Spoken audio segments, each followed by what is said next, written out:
Okay, welcome everyone to today's Digital Governance and Safety Committee meeting for DHCW. In the interest of time, as is our usual, we won't introduce all of the attendees, but they will introduce themselves when they speak. I'm going to mention that Jamie Manning is joining us as Quality Manager for Regulatory Compliance. And he is shadowing, supporting Laura Beddoe, Laura, it's going to be your last meeting. So we thank you very much for your contribution and wish you well with your next endeavours. I do have a couple of apologies for the meeting. David Selway, who's our independent member, unfortunately can't be with us today. And we miss Laura Tolley for this session, who's head of corporate governance. But Chris Darling, I'm sure, will cover for Laura very well. And I've also been advised that Carwyn is not here for the first session, but I do think he can make it later.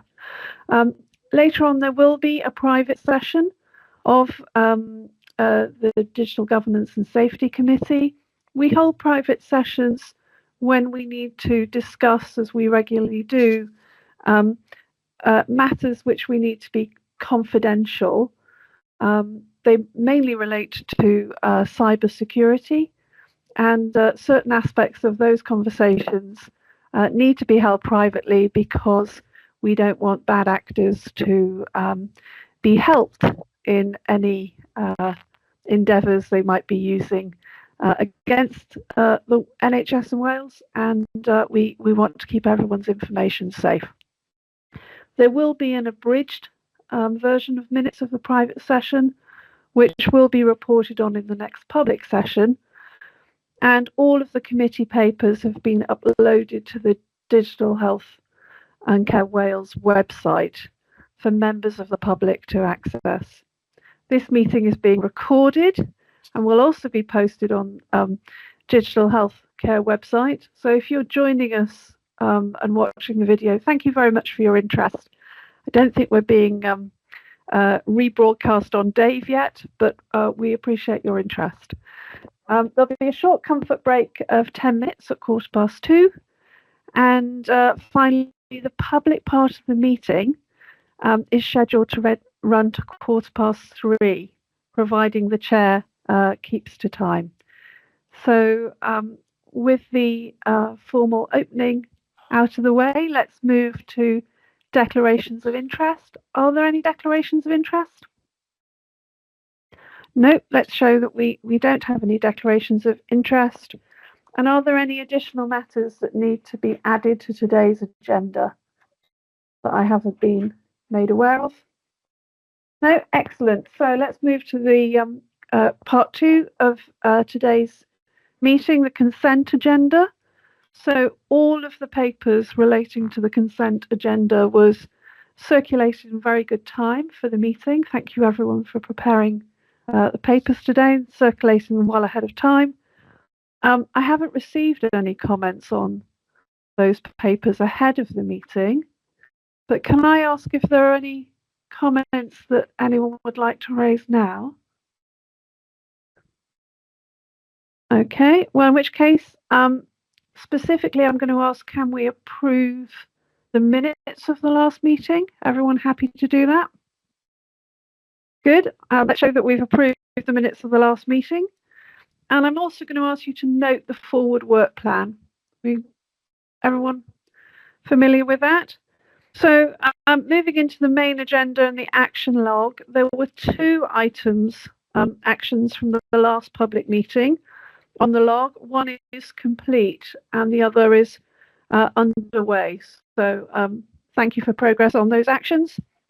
And with that, can I ask Chris to introduce the corporate risk register, and then we'll follow that with a discussion of the risk.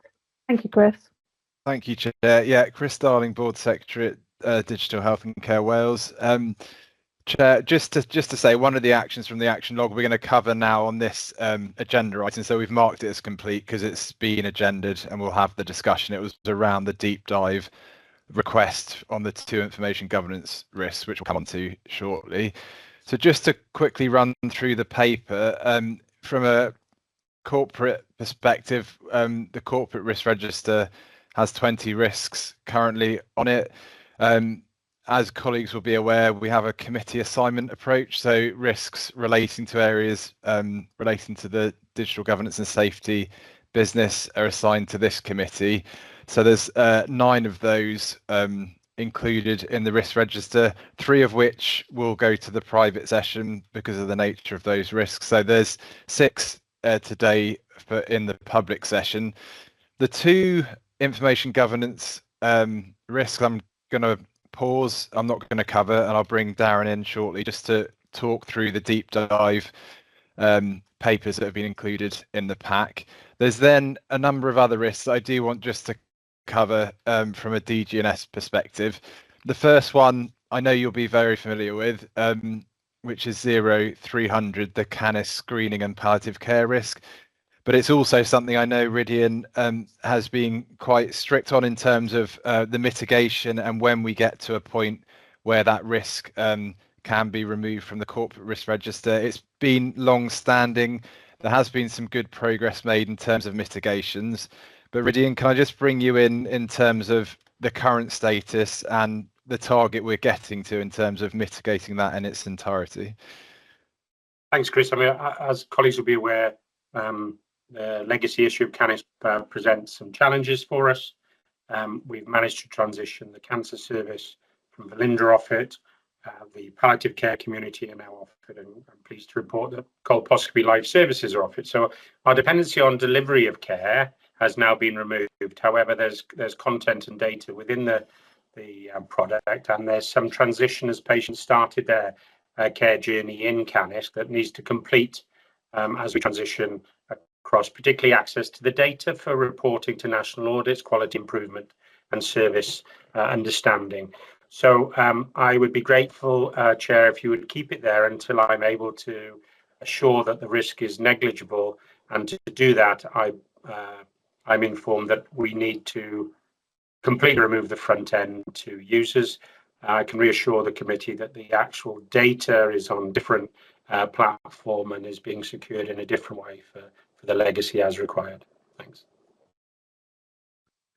Thank you, Ridian, and that sounds very appropriate. You know, the value of the old data is considerable, and I'm going to view that as you know, something that warrants that risk staying on the register, and not just a negotiation ploy to get a better offer than cream tea for when we finally finish that, and maybe get something sponsored by SA Brains. But in view of our employment regs, I can't be offering staff alcohol. So cream tea, when that's done, that's going to be an extraordinarily good milestone to see that come off the risk register eventually. Chris, do you want to take the other 3 risks?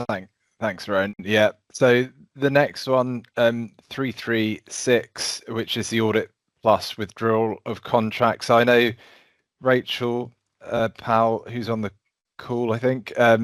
Yes, I've just seen her. Has been kind of the lead for this risk. It's probably worth noting this has transferred over to Sam Hall, the Director of Primary Community and Mental Health Digital Services, so is now the exec lead in terms of mitigations. But I will just check with Rachel if she's able to give an update in terms of that handover and the status of the risk. Thank you, Chris. Yeah, Rachel Powell, Associate Director for Information Intelligence and Research. So yeah, just to echo what Chris was saying, Primary Care and Mental Health Director have taken ownership of that risk and are taking are more strategically aligned with the stakeholders, so it was felt appropriate for them to step into the leadership space in terms of taking the mitigating actions for that risk forward. Similarly, our primary care information teams moved into that space to support the development of the work that's ongoing to mitigate that risk and the other strategic priorities within that directorate. But I understand that the team are continuing to kind of gather the information that's required and to work with stakeholders, and are confident in terms of producing a solution by the end date, and equally are linking in very closely with the current supplier, Informatica, to move that forward. Thanks, Rachel. I'll just any comments, questions for Rachel? I think we're all very familiar with the underlying challenge, and thank Rachel and Sam Hall for all the work they're doing to resolve it. Okay, Chris. And just the final two. So the first one, 0340, GP systems and services provided by third-party IMPS could be withdrawn. So this risk will be removed from the risk register. Things have moved on. There is another risk, 0350, increased cadence of GP migrations. The mitigation on this one will be updated now. There's a plan in place and funding has been agreed. Again, Sam Hall's the exec lead for this one. I know, Michelle, you've been involved in the discussions, negotiations, etc. So you might want to comment on the current status.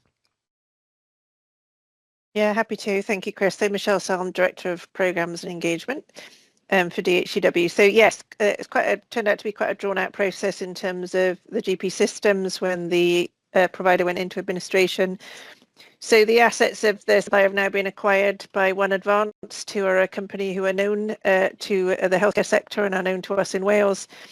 So that is reassuring, I think, from the perspective of consistency of service. So we're now engaging with them directly, or the team are engaging with them. In terms of we anticipate they will make some changes to the way in which they're supporting the service, but we've got commitment that we will have that assured continuity of service for GP practices. And then I think that the principle with the migration, slightly separate issue. Obviously, there are benefits to practices in Wales when we've all transitioned onto a single solution in terms of other functionality which is reliant on that system. So I think the plan is to move in a safe and robust fashion to that single supplier situation. Thank you, Michelle. Is there any comments on that risk? I think, just for the record, for anyone watching, I think it's worth saying that we, as independent members, we've had regular updates on the situation since DHCW was originally notified of the insolvency.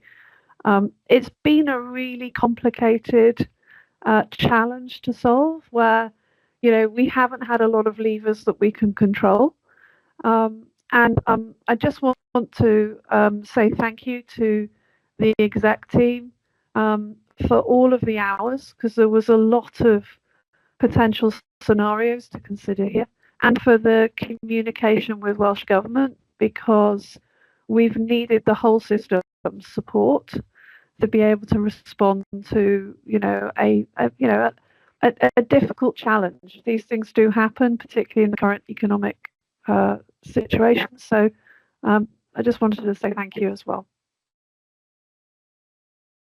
Anything else, Chris? I think that brings us on to our 2IG risks. Yeah, thanks. Risks. Thanks, Rowan. Yeah, it does. So those were the risks assigned to the committee. So pleased to have been able to get updates on each of those. I'll hand over to Darren. I know the ask was for a deep dive to be able to spend a bit of time on these two interrelated risks, and also just have a bit of an audit trail of some of the work that's been done today and some of the forward look in terms of what we're looking to do in the future to mitigate. But Darren's done all the work on this, so I'll hand over to Darren. Thanks, Chris. Thanks, Chair. I'm Darren Lloyd. I'm the Associate Director for Information Governance and Patient Safety.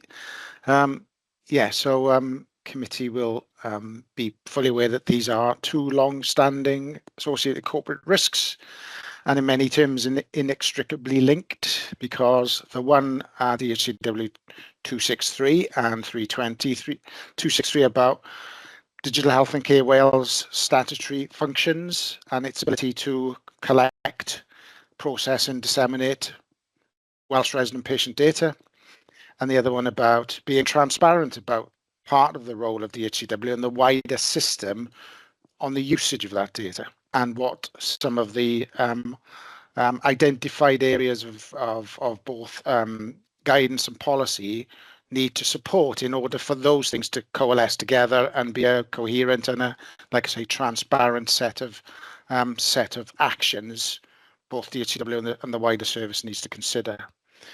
So they are long-standing.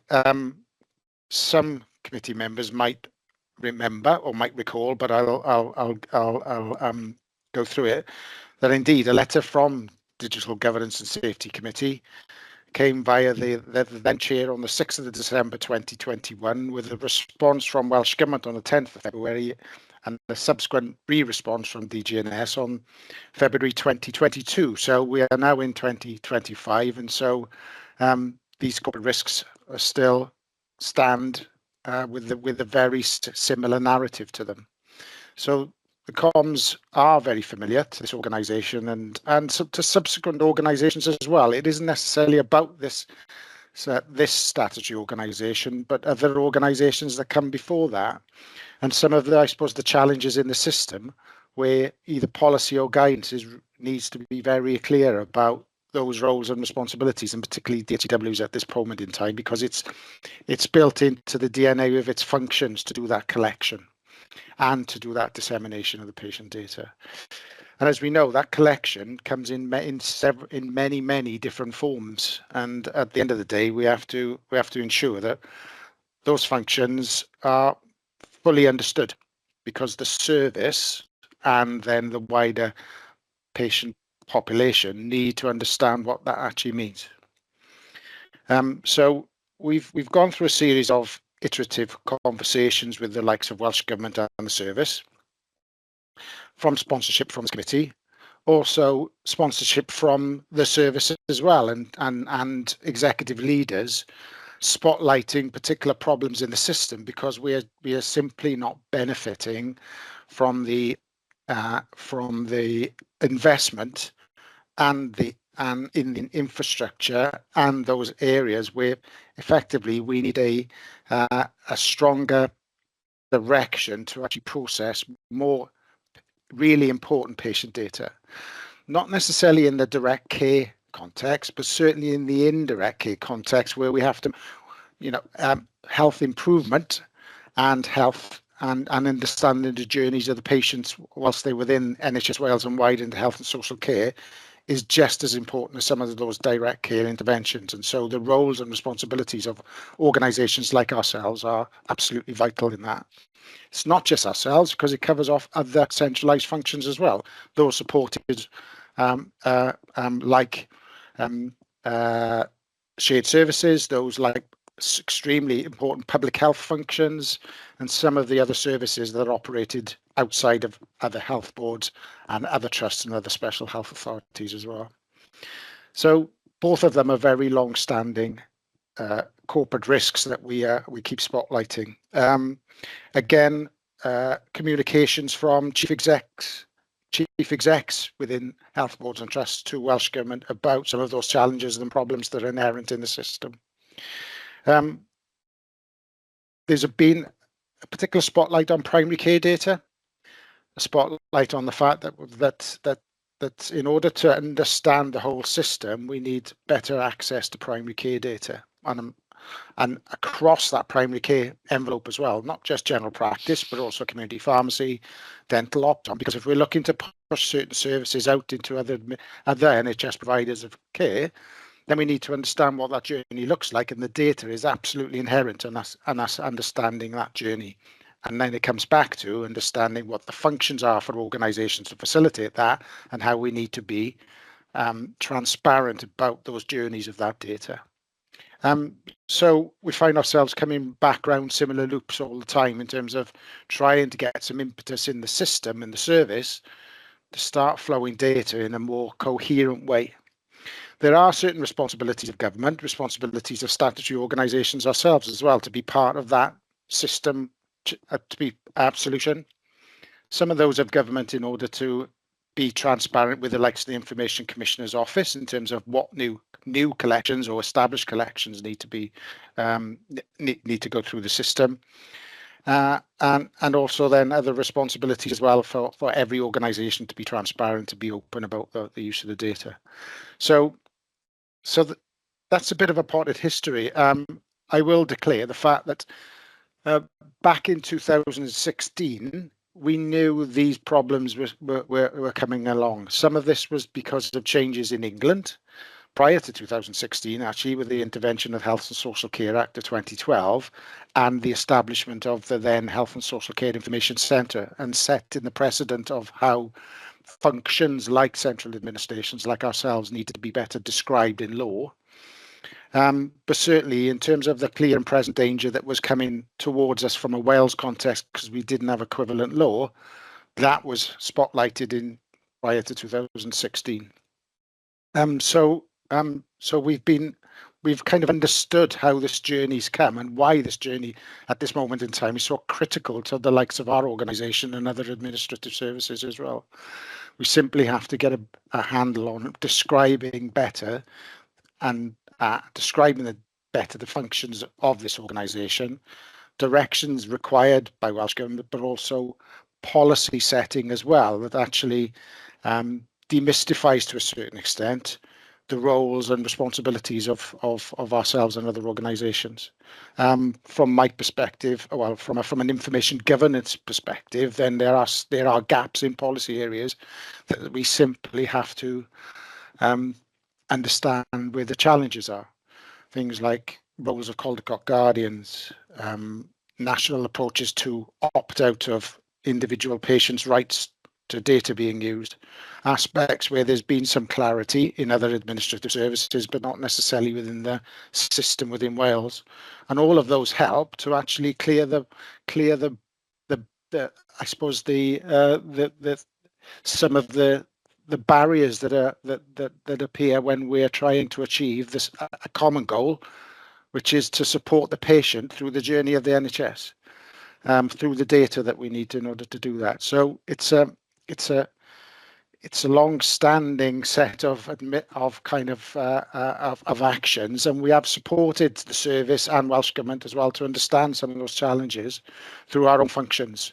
Some of the functions that which is represented here through Rachel and her information team and information's responsibilities, and then out obviously into our clinical applications when we're trying to collect the data in order to render that in a way that makes the better use of it, both for the direct care and indirect care uses.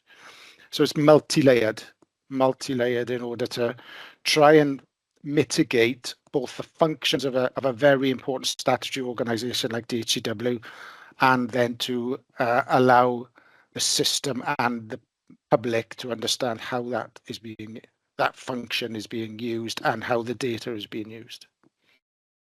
So we find ourselves back into into that associated risk because of all of those things.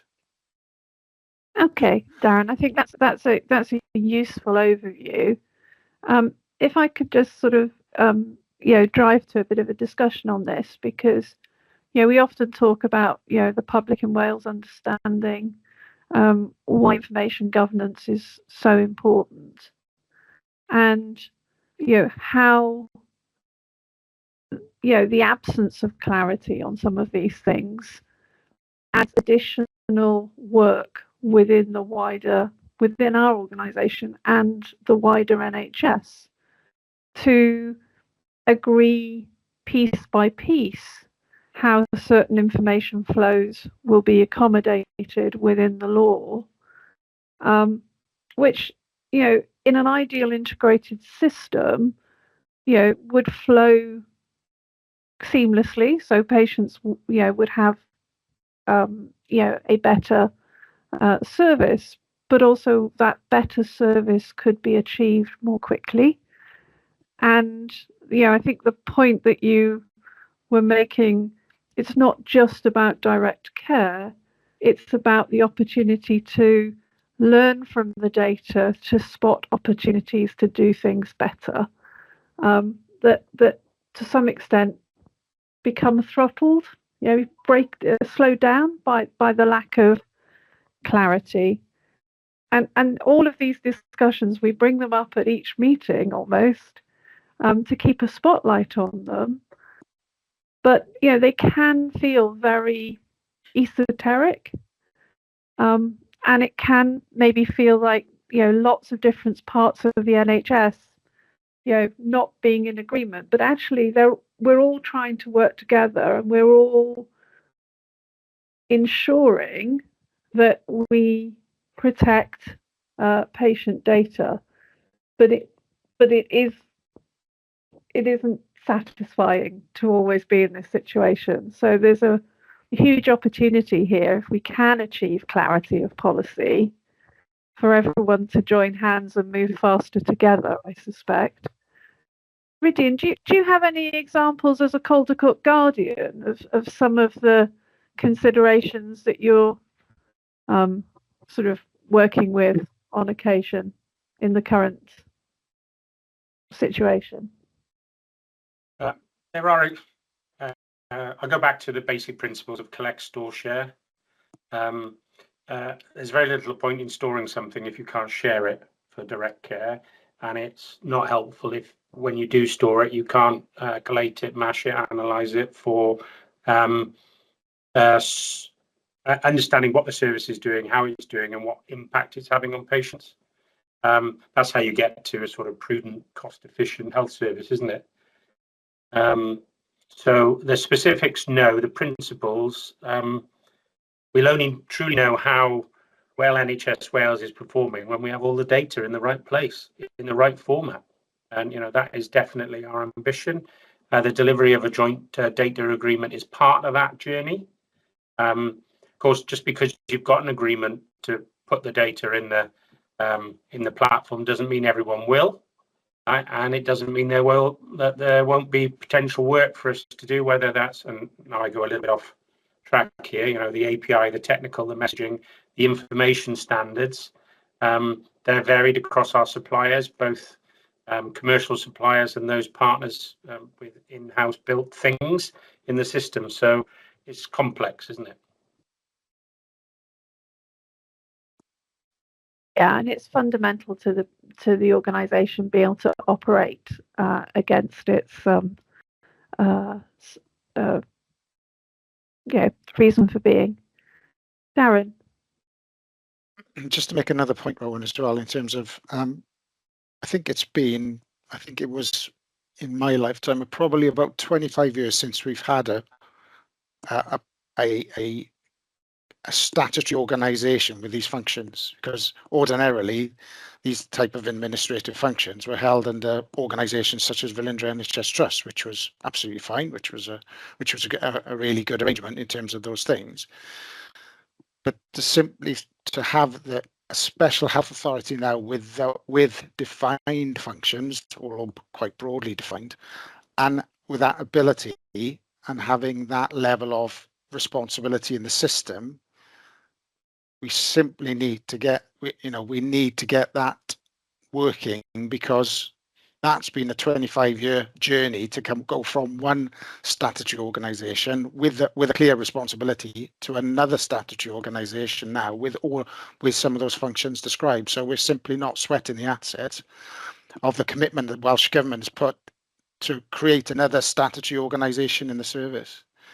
So we really do have to keep remembering that the commitment and the need for that has already been recognised in the form of Digital Health and Care Wales. So it is really important that we don't lose sight of that.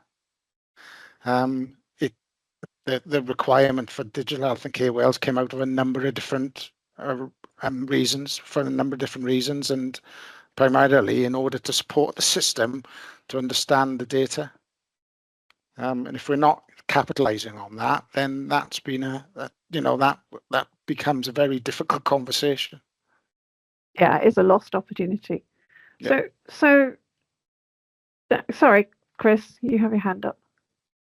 Sorry, Joe, I was just going to come in on that point because I agree. I think the risks are about exploiting opportunities, aren't there, and managing threats. And I think there is an opportunity here that isn't being exploited at the moment. And I guess that's something we're continuing to work on. But just in terms of some of the recent activity, there was a combined letter from the chief execs of NHS bodies in Wales that went into Welsh Government, just setting out some of the action perhaps they felt was needed to address some of these issues, one of which was explicitly around clarity of DHCW's role. So that's really helpful.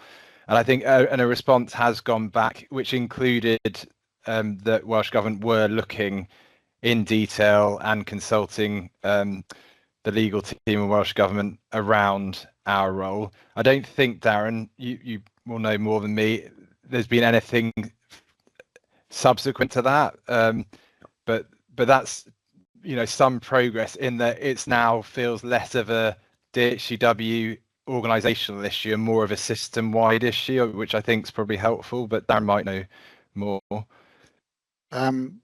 We haven't had any clarity yet, but just to give the committee some assurance, we remain, the message from DHCW is we're here to support and help Welsh Government to provide the clarity. That has always been the case, and I think in terms of subsequent letters as well and communications from this organisation has been that we have individuals within the organisation that can help government through the journey of that policy or some of that directional setting or understanding the roles and responsibilities we are committed to doing that and always have been. And that's the message that's been very clear from us at that time and from Rydian and from the executive team as well, that we're here to try and help to meet those challenges and provide some of the solutions to it. So after 25 years, it's pretty obvious we're not going to just solve this in a 10-minute deep dive. I think it's been useful. We've highlighted that this is still ongoing. It's useful to highlight that there's a recognition across the wider service that this is important if that we're able to achieve the sort of future state that everyone's working towards. Is there any sense of a timescale to resolve the policy piece, or are we Chris? Well, I don't know about timescale to resolve, but certainly Helen asked at our last integrated quality delivery performance meeting with Welsh Government for an update at the next DDAT leadership board, the Digital Data and Technology Leadership Board, around this specifically DHCW's role and how far they've got with the legal team, with the discussions they've had in clarifying that for the system. So not necessarily the final solution, but an update on where they've got has been requested. So that's next month. I think that's excellent, Chris. Alistair. Yeah, just before we move on from this one, Chair, I think it's really important that we emphasize the benefit of shared data for our residents, not simply for the system and not simply for the NHS. And clearly there is a direct link, there's a direct connection with what may well be improved capabilities within the NHS will drive improved capabilities and support for our citizens. But I do think it's extremely important that we don't internalize these conversations to such an extent that we're only talking about system improvement, because it tends towards the aspect of risk rather than opportunity and benefit when people get concerned about, what might be happening with their personal data. So it's something I just wanted to put into the mix on this. And just really to add something which I'm probably pretty boring on this, but I don't think we should be only focusing on patients. I think we should be keeping our focus on residents and citizens.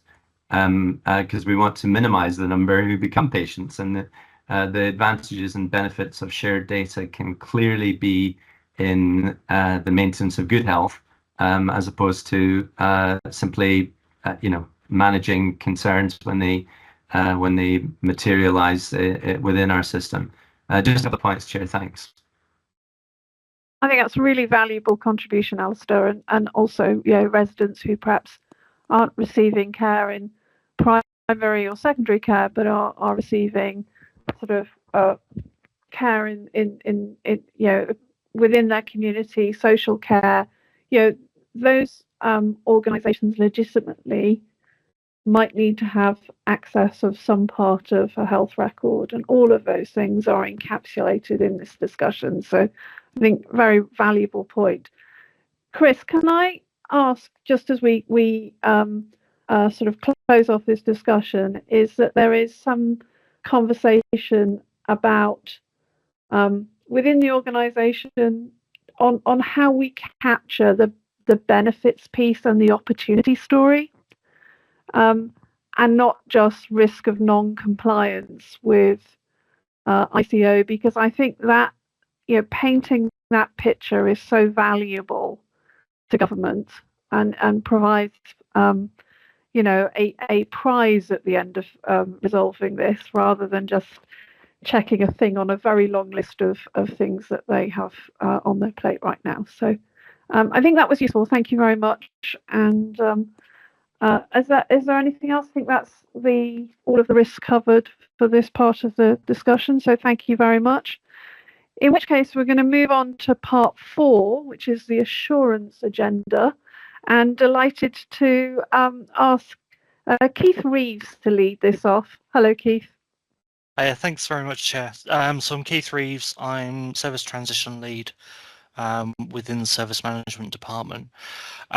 So the report I'm presenting on is the Q1 report for the Incident Review and Learning Group, or IRLG. So it covers the period up to the end of June 2025. Throughout the report, it follows the same format as we've done with previous reports. We have made some changes and some amendments, and also for this report, what I wanted to do, as I said in the last meeting, was that we cover off the SWOT analysis that the group did as well. So later on, I'll provide a little bit more focus on that. So some of the key highlights for the last quarter, we've had one clinical incident and one cybersecurity incident escalated up to Welsh Government as early warning notifications. Something that we've now included in this report, again for assurance, is incidents that are reportable under the Network and Information Systems Directive. And this is just really to provide a high level overview. So there has been one incident reported under the directive. Inquiry wise, we've seen an increase on Q1 of the previous year. So corporate governance, Beth is undertaking some analysis of this to identify some common themes that are coming out of it, and some from learning from that. So that will be brought to a future meeting. Of the complaints, concerns and feedback that we received, there's been 21 complaints coming through the complaints process in relation to the NHS Wales app. These relate to known issues which again are in the process of being resolved. We've also had 16 complaints in relation to the dental access portal, and the others are either in relation to DHCW business, or they are complaints which have incorrectly come through to the organisation. We've redirected them through to other NHS Wales bodies. On the reviewing front, whilst it appears that it's been sort of quiet quarter with only 5 reviews coming through, the reviews themselves have been quite in-depth. So we've had programmes lessons learned review came through.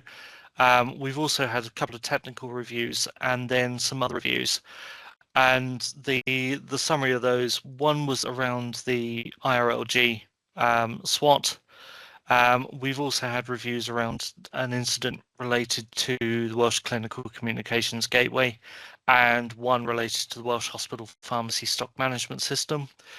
The Digital Change Delivery Network, the Clinical Informatics team provided us with project closure reports and their learning and their findings from that. And the quality team also provided an update on the 5-minute improvements and presented one of the case studies that they've been looking at. So I'll come back to the learning itself because that covers off the SWOT. For the improvement side, at the moment, there's currently 3 improvements that are being progressed by the group. We've got 1 improvement on hold, which is related to organizational change process. And then we've got 4 improvements, which we're monitoring throughout the year. Going back onto the learning itself, so we've had, as I said, we've had some of the highlights I include in this report, one around WCCG, and this is linked back to the change enablement process. Another is very much in a similar vein around testing of those changes and when the organization should undertake that testing.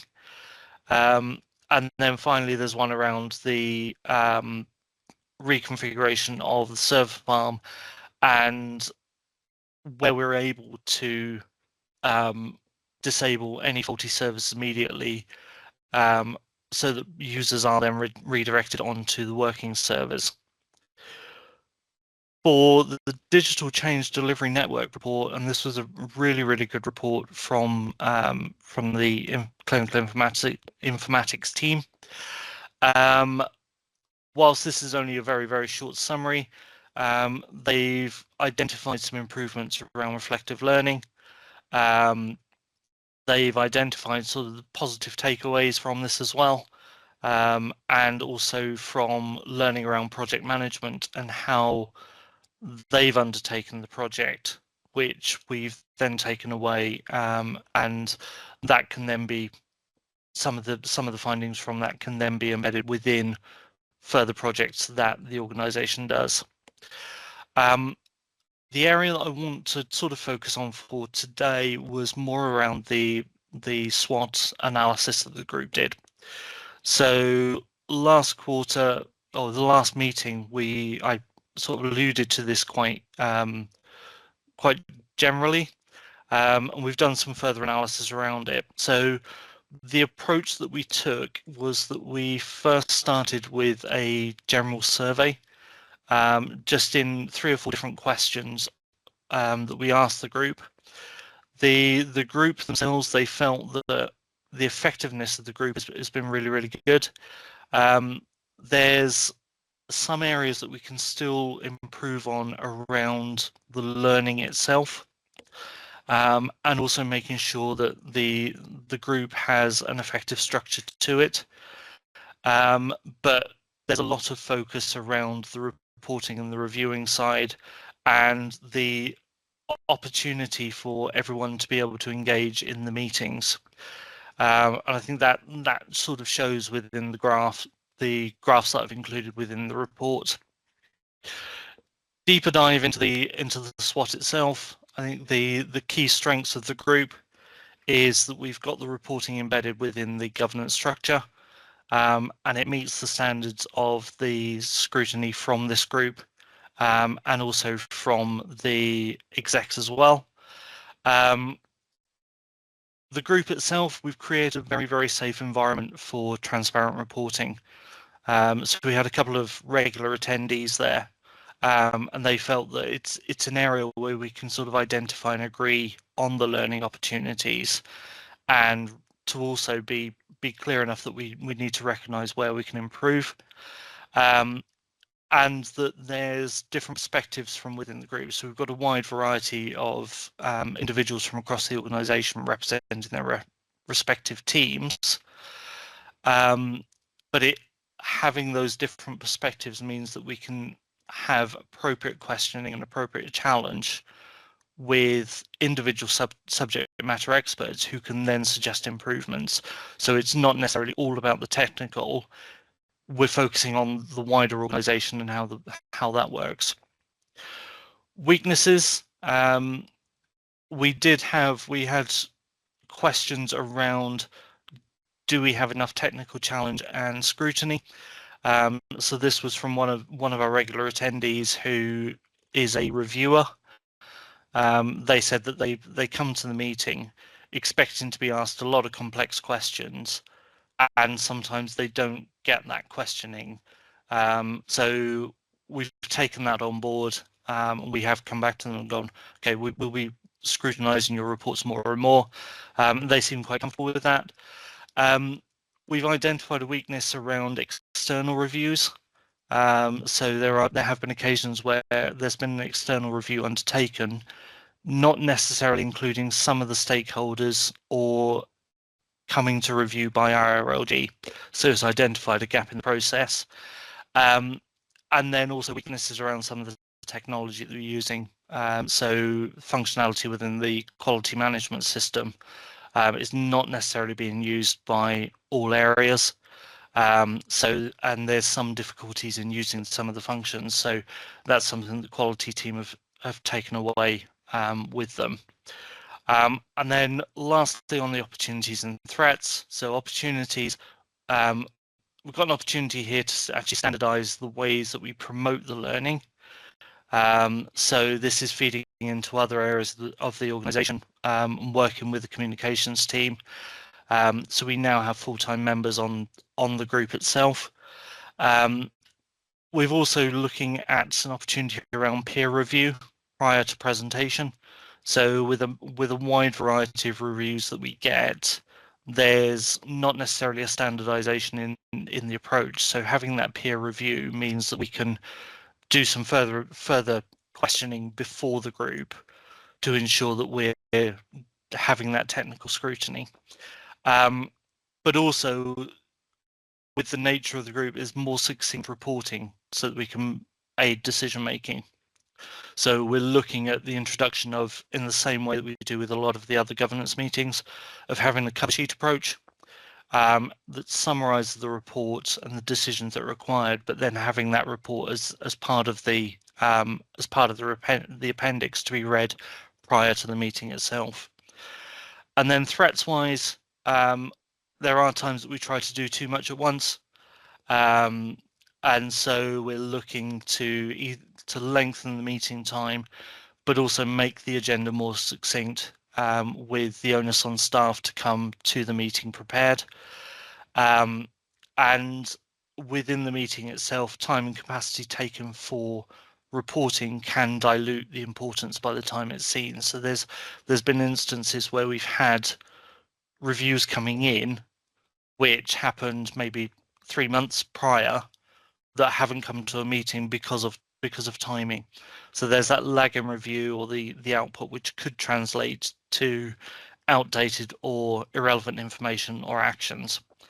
And then the last one, whilst we've got a wide selection of the organisation, we still identify some membership gaps.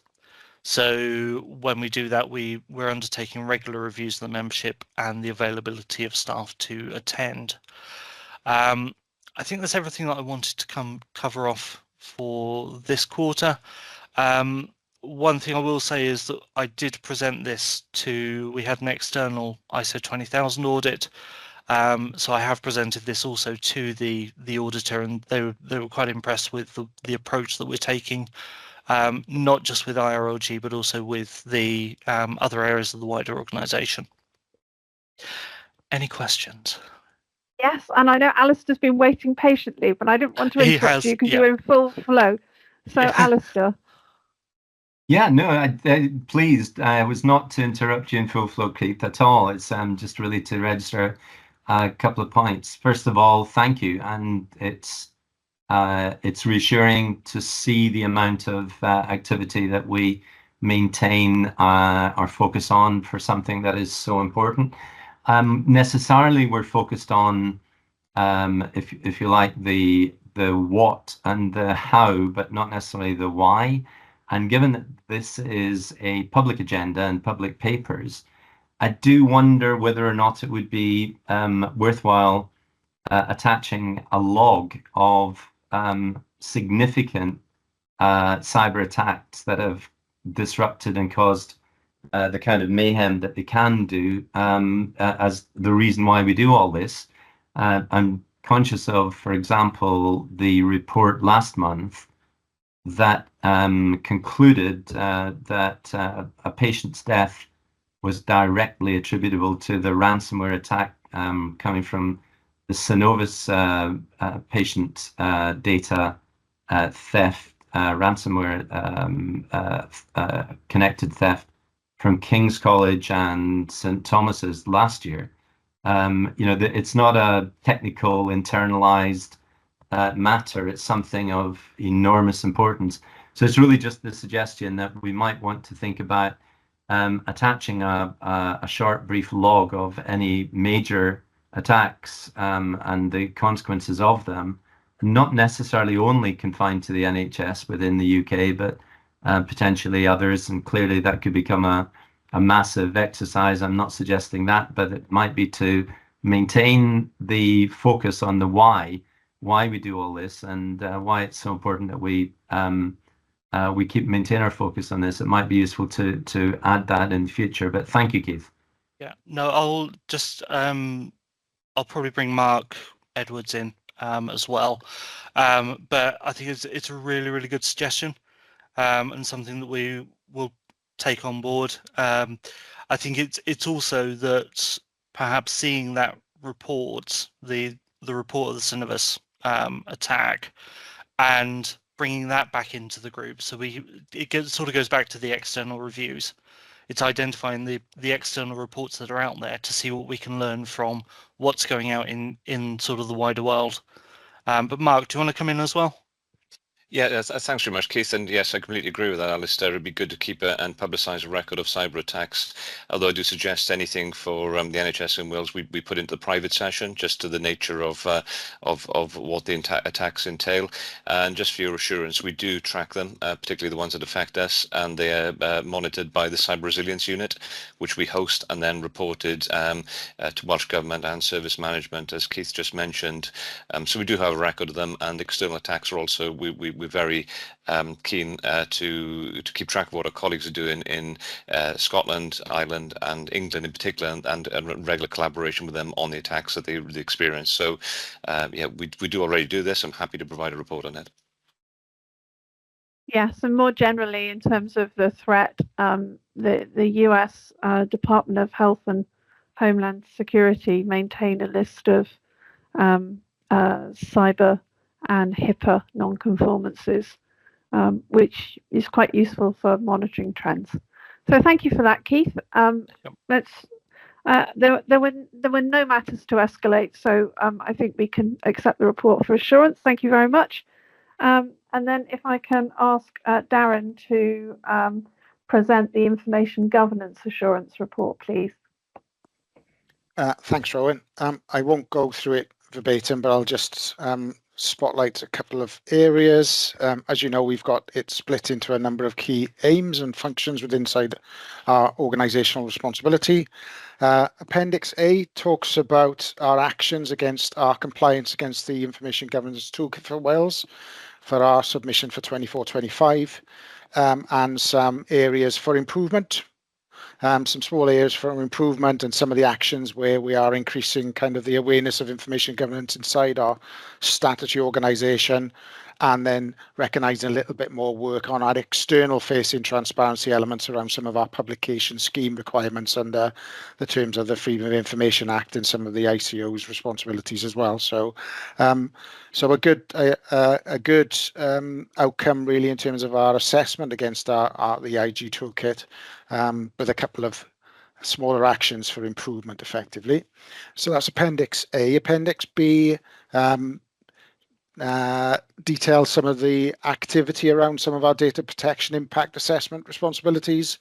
Those being that we are currently working on 23 data protection impact assessments, with 7 new and 6 recently signed off as well, with varying complexity and subject areas as well, aligned to our program and our IMTP program areas of responsibility. So we're supporting from an assurance perspective to make sure all of the privacy and the confidentiality requirements set within some of our products and services are robust. And also then just detailing the number of calls that we receive into the team as well, circa 600 to 700 on a monthly basis. We are noticing a trend through our data protection officer service of the complexity of some of the queries that we're actually getting. That is good to a certain extent because it means that some of our users are becoming more informed to actually make decisions themselves and are coming to us with the more complex areas. But it does mean that we have to spend a little more time on some of our calls, because it's a bit of a deep dive into the law sometimes, where we have to give a robust advice and guidance back to those that have co-opted into our data protection officer service. So that's Appendix B. Appendix C kind of loops back into the conversation we had previously around some of our corporate risks, and a little bit about spotlighting where the need for clear policy and direction in certain areas, and some work that's helpfully going on in Welsh Government to draft statements of intent, the actions from them, which again loop back to some of our corporate risks, but to just put the spotlight on some of those areas where we are laying the hand of assistance on some of those bits, but where we need some clarity on how the actions out of the drafting statements of intent actually have an effect and can help us through the system. Some other elements as well as our development of the IG toolkit. Version 7 more recently we've pushed out. Again, that's outward facing and inward but outward facing to ensure that all organisations that are sharing resident data have a level of compliance, and everybody is satisfied that we've got robust organisations when they are handling patient information or citizen information. And then just to show where we've been doing a little feedback as well, just understanding some of the tooling that we're using to actually tell services what is going on in the wider community around IG, those type of things. And we're just testing all the time as to whether they are adding value or not.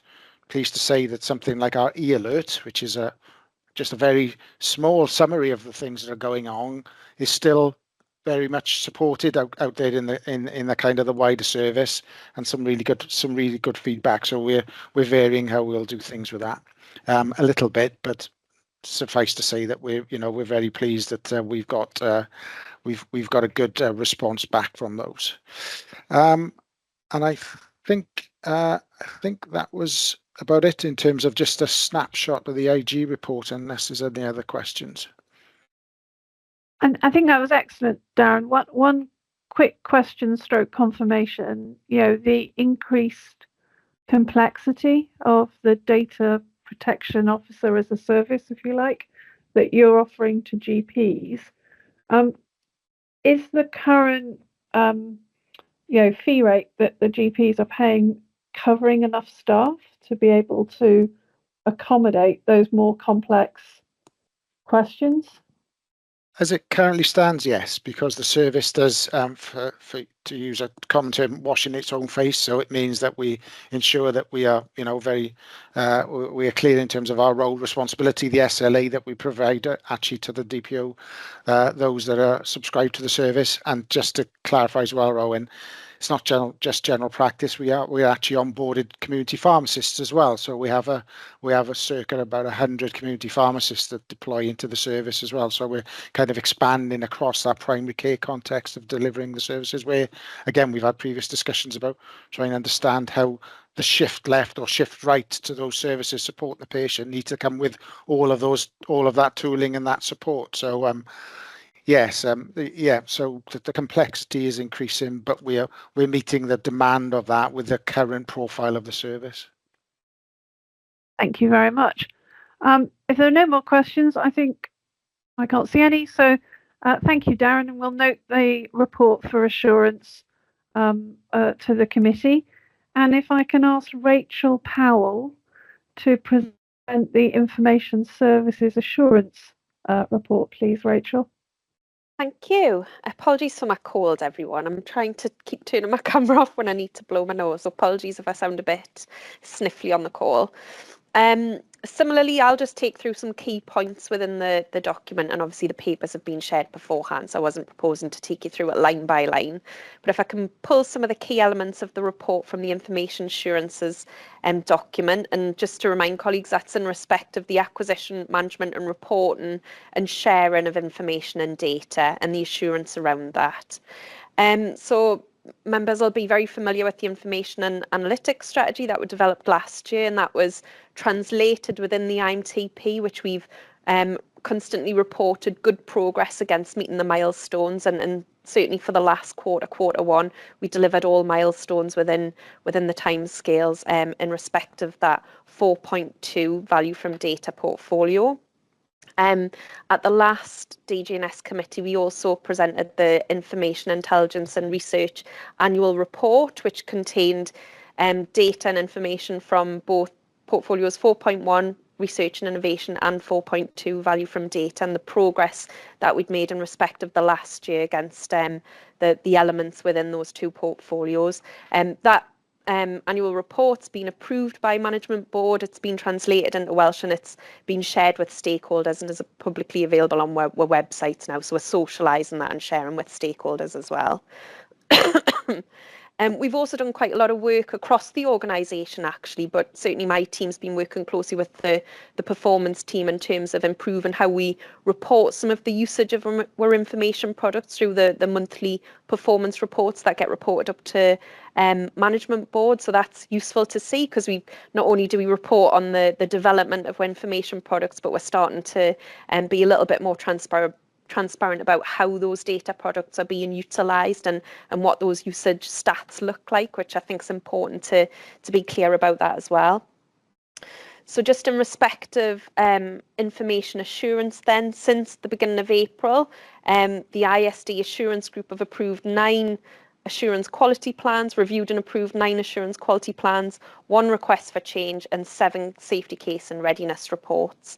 The corporate Power BI team, again, we've discussed in previous committees about the breadth of work that team undertakes, both in the development of corporate Power BI products, but also in terms of assurance across the range of things that are developed outside of that immediate team, and that continues to be a big focus and area of work for that team, and lots going on in respect of that space, including retrospective assurance of Power BI dashboards that were developed prior to that policy being implemented. So an awful lot of work in that space being undertaken.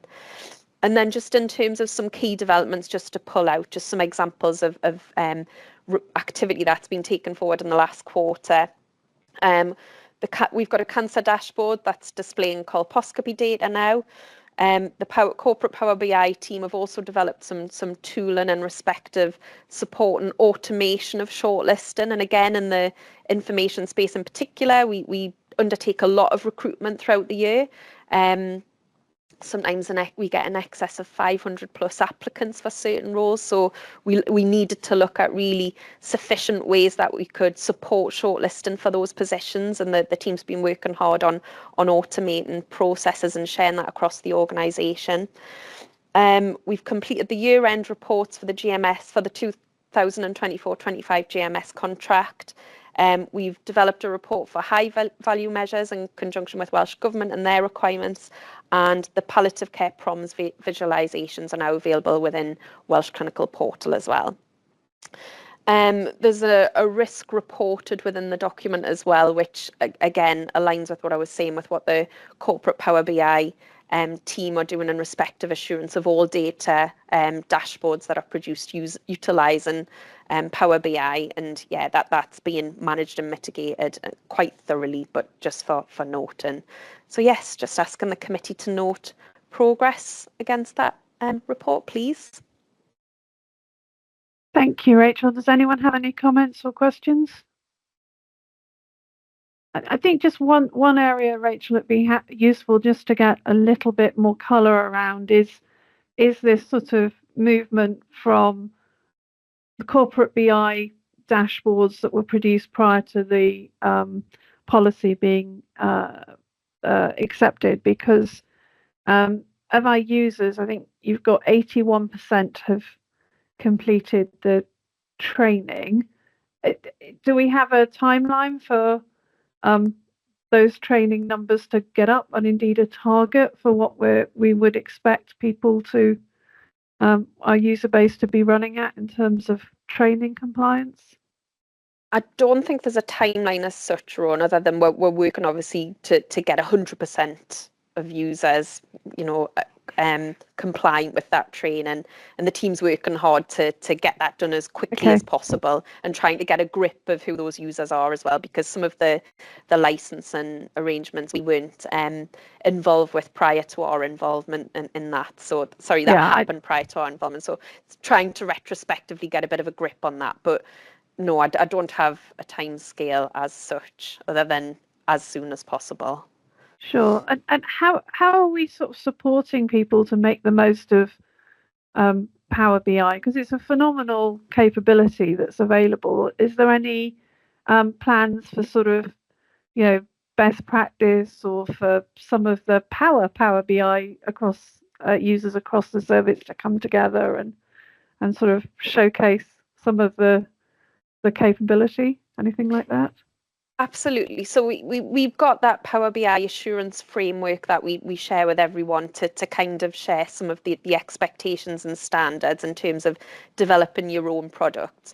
But there's a lot of shared learning across the organisation. Certainly within my team, we regularly have lunch and learn sessions and opportunities for people to showcase, the work that they're developing in respect of whatever area that they happen to be working on. We do try and open that up, and I know across the organisation there's lots of efforts to do the same, really, and to try and utilise expertise and learning and what's working well, and how we can share some of that. I think that is kind of the ethos of the organisation, to be a bit more transparent and share the learning and opportunities in that way. So I think that's the vein that we're continuing on and trying to work in that way.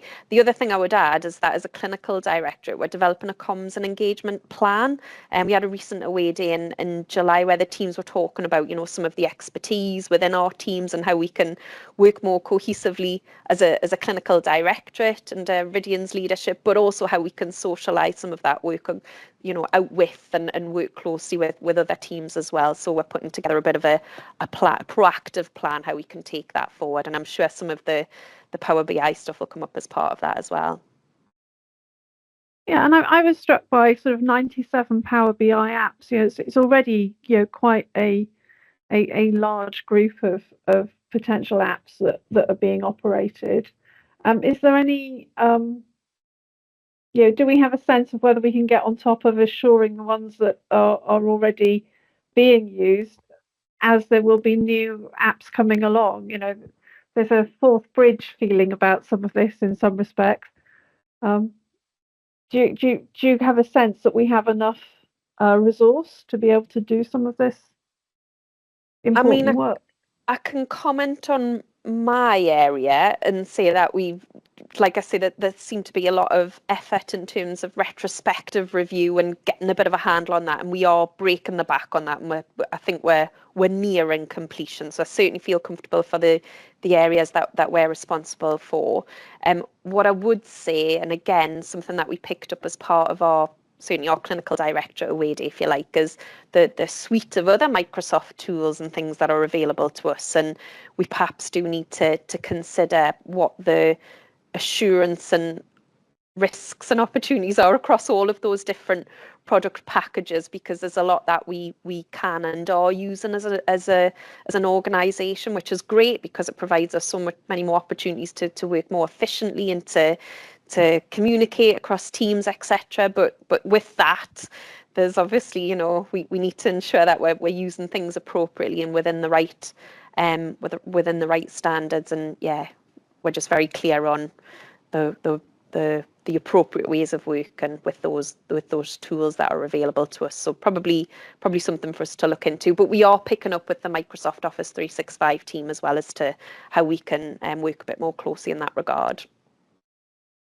So I think that's an excellent summary, Rachel. Can I request that maybe that you reflect that in the next report? Yeah, because I absolutely. think as the maturity of the data available to us, we're excited now about NDR and other data sources becoming available. There's more opportunity to do this sort of additional development with our data. So making sure that we have these robust considerations sort of built into the organization and the user base, I think will help us longer term. Absolutely. So, yeah. Thank you. I believe that we're 3 minutes ahead of schedule, so I'm going to allow us a little longer for our comfort break. Knock yourselves out and find a biscuit, and I will see you back. Oh, I know, we've gone straight through. Yes, that's right. We've got a comfort break at 2:15, so I'll see you back here at 25 minutes past. Thank you, everyone. Okay, that's great. Thank you very much for everyone, and thank you for making me look good and arrive at the comfort break with a couple of minutes to spare. That's a rare achievement for me, so thank you. We're going to move to the second part of the public meeting now, and I'm going to ask Rachel Powell to come back and present the Research, Innovation and Knowledge Management Assurance Report. Thank you, Rachel. Thank you. So yeah, if you were being very observant there, you'll have noticed that we've expanded slightly from the Research and Innovation Assurance Report to Research, Innovation and Knowledge Management. And I did mention at the last committee that I'd be looking to do that to be a bit more inclusive of the e-library elements and my knowledge management services. So this report reflects that new look. And with that, I just wanted to announce some news as well. We've taken on Rachel Sully, who's the interim head of Research and Innovation, and she was working as the e-library and knowledge service manager for Wales. So she's going to be supporting the Research and Innovation service going forward. And we are looking to align both the e-library knowledge service and research and innovation so that it's a real good opportunity to bring those two areas together. So you will see the flavour of that throughout these reports, and hopefully the overlap and the opportunities become quite prominent, and yeah, you'll see the advantage in doing that. So just in terms of milestones then, and obviously the research and innovation strategy, similarly as I reported in respect of information analytics, we've done exactly the same with research and innovation and tried to transcribe that into the IMTP milestones and translate them into actionable things that we can take forward to meet those strategic aims. We've made excellent progress in the last quarter and delivered all of the research and innovation milestones on time and in plan. Similarly, with respect to e-library milestones, everything's on track and looking to be delivered as and when we've set out, we will. And obviously, again, referring back to the Information Intelligence and Research Annual Report, a lot of the progress against the delivery of those milestones for the last year were reported in that report. And yeah, we've translated that and, as I say, shared and socialised that with the stakeholders as well. Significant work's underway in this period now to refresh the research and innovation strategy. I can't believe it's been 3 years, but it is, and it's nearing its completion, that first strategy for DHEW in respect of research and innovation. So we're looking at a strategy refresh, and I'm using that language carefully because we're not looking to rip it up and start something completely different, but rather than a continuation of the commitments we set out in that first strategy. I think the strategic aims we've discussed with our stakeholders, it was agreed at our board that those strategic aims are still relevant, they're still important. However, we do need to articulate the next position and phase that we're in terms of a service, because a lot of the first strategy was reflective of starting a new service, laying the foundations, getting all those important things in place to really leap us into the next phase, which is what we're in now, and we want to reflect that in that refreshed strategy. So that's what the team's working on now, and yeah, we're hoping to have that finalised by Q3, and we've got a commitment within the IMTP on that as well. In respect of the NHS Wales e-library strategy, we had that approved earlier as well, and it was approved by the e-library service board in April. I chair the e-library service board for Wales, and it was noted by management board in June, and we actually launched that at our first e-library conference in July as well. So it was really good to share some of the important strategic aims and objectives in respect to that strategy with our stakeholders, and they helped to articulate and put that forward as well. So that was a really useful opportunity to present that to our stakeholders at that conference in July. We also presented findings from the e-library annual report as well, and that has also subsequently been approved by the e-library service board. And again, just noting the really good progress in terms of delivery against the objectives from the previous strategy, and the progress that's been made, and stakeholders are really complimentary about how the service has taken things forward.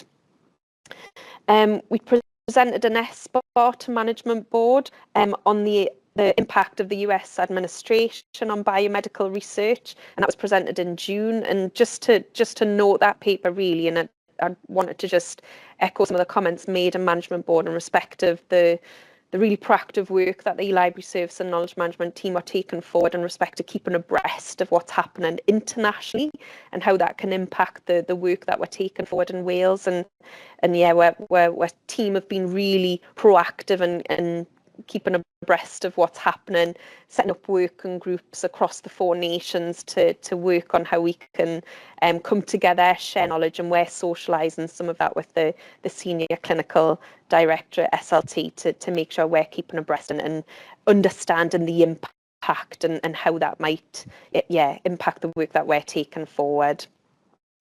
I've also spoken previously about the open access work that we've taken forward in DHCW, and last year we had our first open access. We procured our first open access repository, and we published an open access policy as well. We've got 30 open access DHCW authored or co-authored papers published on that repository now, and an awful lot of work's underway to expand that even further. So a really good piece of work. We've also had a lot of interest around Wales for similar open access repositories to be established in subsequent organisations across Wales. So we're looking at a bit of a research piece we can undertake to understand what the requirement and opportunities are in that space. But one of the things that we're going to be doing at our next DHCWR and I board is to put a bit of a spotlight on that open access work to date, and to do a bit of a deep dive and understand what that looks like.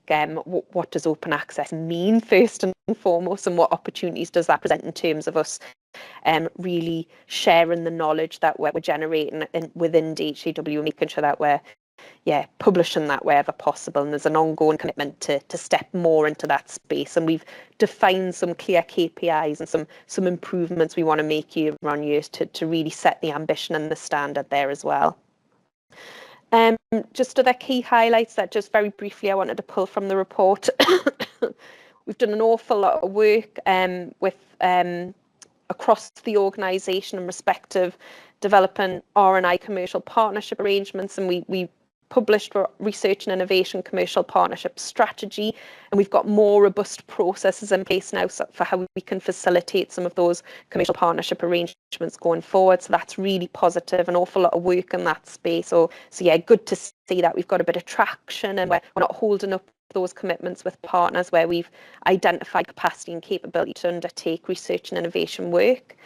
And then similarly, and just linking back to some of the conversations from the previous information assurances report, we are identifying areas where we can step into that system leadership space. So particularly in respect of AI, we've developed an AI policy for library information and research. We've shared that broadly and it's currently in a consultation period now, with a hope to get that signed off at management board next month. But we've worked closely with AI Commission members across Wales, and identified that certainly within the domains of library information and research, things are moving at considerable pace, and we must have some defined policy and process in respect of what's appropriate in terms of use of AI, etc. So yeah, we've developed that policy, and with a really fair wind, we'll hopefully get that approved next month. So good to see that we are taking forward some of those things as well. So I'll pause there for any comments and questions. Thank you. Thank you, Rachel, and good to see that the research and innovation function is really hitting its stride, and that's really encouraging. Alistair, you have a question. Yes, thanks, and thanks again, Rachel. I hope your cold gets better quickly. It's summer. This cold bit just hits us eventually, doesn't it? I thought it was very interesting looking at the report and listening to your comments, Rachel, that it covers a lot, which in itself, in many aspects, it's self-explanatory that it is important work. However, it would be great to be able to also identify outcomes of this very important work. So it would also be very good, I think, and again, given that this is a public agenda and public papers, to be able to identify why we've expanded it into knowledge management and what the benefits of that we anticipate to be. So it's just to say I'm very supportive of what we're doing, but it would be, I think, really helpful to see some of the benefits, some of the outcomes, and that can be shown in different ways.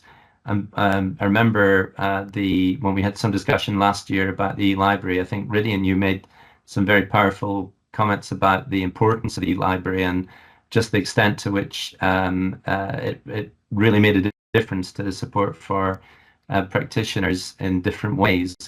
And some of that might be very worthwhile to articulate within the report, so it's not seen as an internalized, almost technical report, but actually work with a purpose, which I know it has, but perhaps we could add to that. Thanks, Rachel. Absolutely, I'll pick that up. Thank you, Alistair.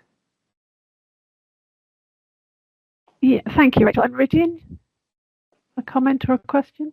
Yeah, Alistair, that's well made. A point well made. I think it might be worth us linking to those publications in a way that they can be perused to see the value added from some of that work. And I'm sure Rachel and the team can do that. I think that's a great idea, Rydian, and also sort of, you talked about an open access sort of staging point, Rachel, from within Wales. Are we using sort of the preprints of as sort of staging posts prior to getting these papers published? Because it's not just Wales. Some of this work would be, of interest to the whole community. Can you comment on that process for me? Well, I'm thinking of MedArchive and the like. Yeah, so Rydian, if you would come. Yeah, I just think when you publish something, as you're well aware, Rowan, there's an impact factor and there's a citation reference. So I suppose if one was looking at it through an academic lens, you would say X number of papers have been published and there have been X number of citations. So we'll have a look at that data, see what it looks like. Okay, Rowan? Yeah, that would be helpful. It's not that I'm saying different to, but I just think, seeing some of that come forward in that way as well, it just establishes the quality of what's the work we're doing. And just my own point, Rachel, I was really interested in those Bevan exemplar projects that were highlighted in the report, particularly the unequal ageing. I think the outcome, that's a really meaty study, and I think the outcomes of that could be quite profound. So I hope we hear a bit more on that as we go forward. Rachel, you had a comment? You absolutely will hear more on that, and I've already penciled it in for an SHA listening and learning slot, so that the member of staff involved with that particular piece of work is scheduled to present his final findings at the Bevan Commission conference in it's at the Senedd in January or February, I believe, and I'll be there to support as well. But following that, yeah, we'll absolutely bring that back for formal presentation to board. You'll hear more about that. But we did have a preliminary presentation just to keep an eye on progress that's being made at the last Research and Innovation Ops and Engagement Group, and it's fascinating the work that's been undertaken in that area. So absolutely, we'll pick that up. And I just wanted to very briefly mention, just in respect of the open access publishing, so just to be clear, things are published to a number of different journals, but people, and there's, you know, massive accolade doing that, but equally people can feel quite intimidated by the publishing process. The purpose of open access publishing is to facilitate better opportunities for publishing work, and as well as having a repository where, you know, you won't be constrained by finance and things like that, and you won't have to subscribe to some of the more expensive. It's about, you know, presenting things and being open access. Also, what the team's looking to facilitate is how we can support people in that publication journey, particularly people who wouldn't consider themselves to, you know, necessarily be writing academic papers of that standard. But what we've identified certainly across DHEW that there's an awful lot of intelligence and expertise and constant learning, and we want to capture that and you know, suitably in a way that can present it and be published. So we're supporting the publication journey through the staff and expertise that we've got within the e-library knowledge management and research and innovation teams as well, so that, yeah, we can help to guide people throughout that process, but get papers to that standard so that they are publishable, even, as I say, with some staff who perhaps wouldn't consider themselves in a position where they would write an academic paper per se.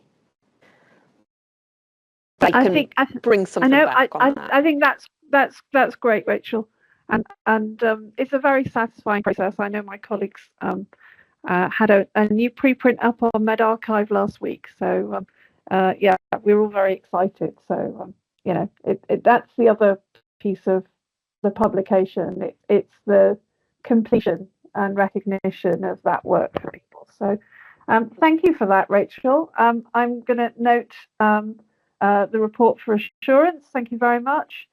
And we now go to the Wales Informatics Assurance Group report. Jamie, are you going to kick this off for the first time, or is Laura? Right, Laura, you're in the chat.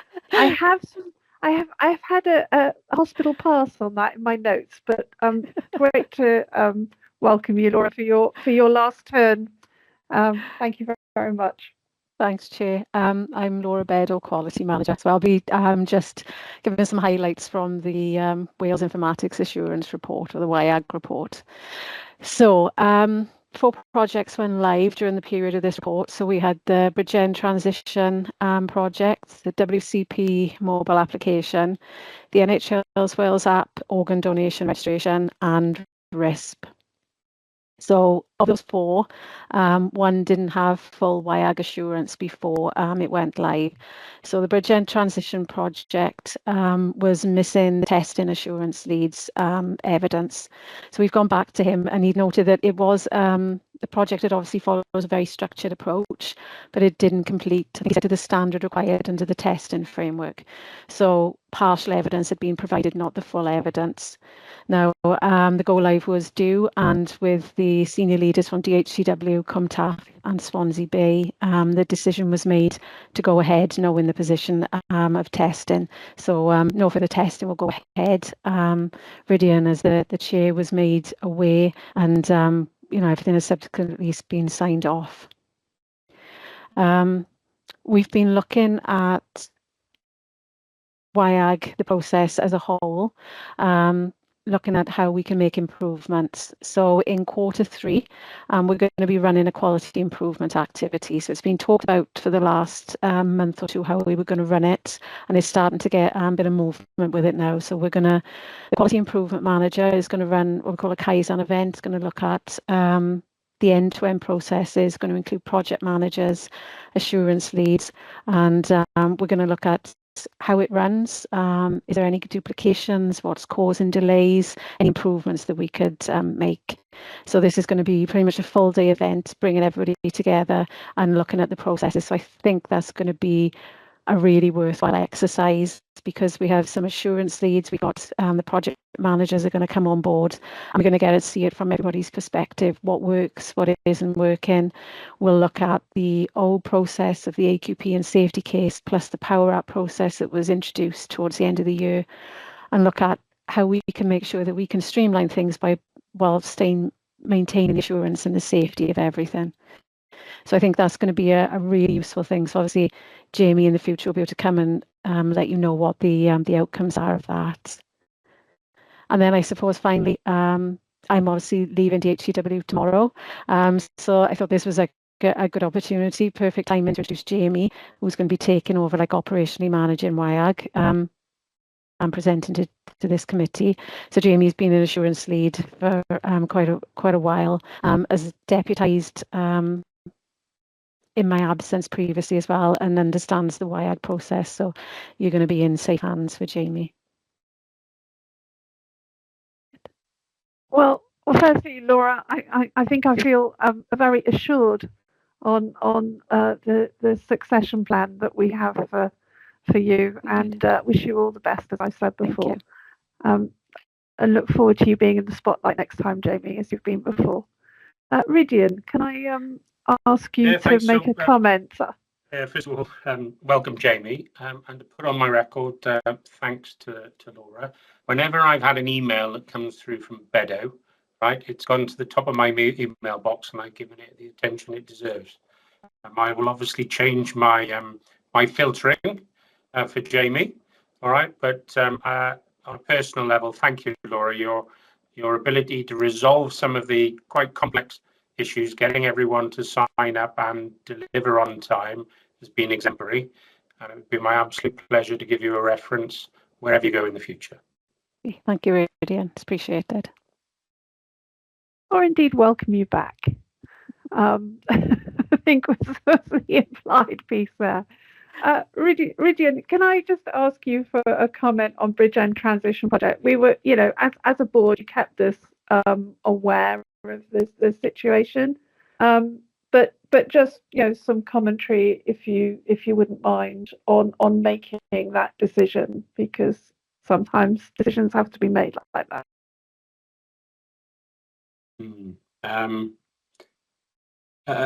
Right, interesting question, Chair. I think hindsight is a great instrument, isn't it? The sector scope, and we wouldn't have wanted to start where we started, and we haven't quite got to where we wanted to finish. It emphasises the fact that the WPAS configuration is so configurable it causes data quality issues in transferring of information. So the lessons to be learnt are quite clear in my mind, that the till is too configurable. You can't do stock control if everyone's got a different till. We need to standardize the till to ensure that patients can move safely around the system. It also highlights the dependency on the case record number, and that is because of the paper involved in the process. Primary care runs on the NHS number, Welsh Health Circular 2015-049, the use of the NHS number to ensure you have a unique identifier in addition to your name and date of birth. That means your information flows where you go. An immense amount of cost has been spent for no obvious patient benefit.